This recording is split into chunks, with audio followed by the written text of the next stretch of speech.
Sizlarga bugun mushukcha qilishni o'rgataman. Sigardaricha usulida. Birinchi go'shtimizni mana shunaqa kattalikda to'g'rab, qovurib olamiz. Shunaqa piyozimizni qovurib olamiz. O'lgunigacha. Piyoz o'lgunigacha.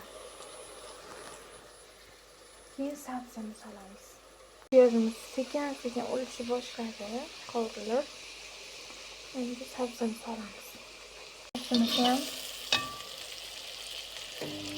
birroq qovurib olamiz. Pomidorli sos solamiz endi bunga.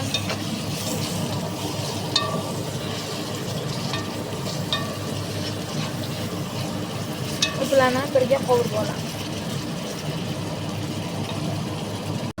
Pripralar solib, yana aralashtirib suv solamiz.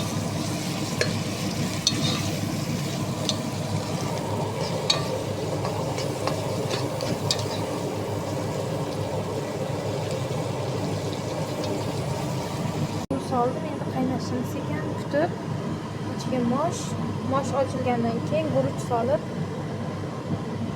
pishirib olamiz. Men buni tayyor holatini qo'yaman.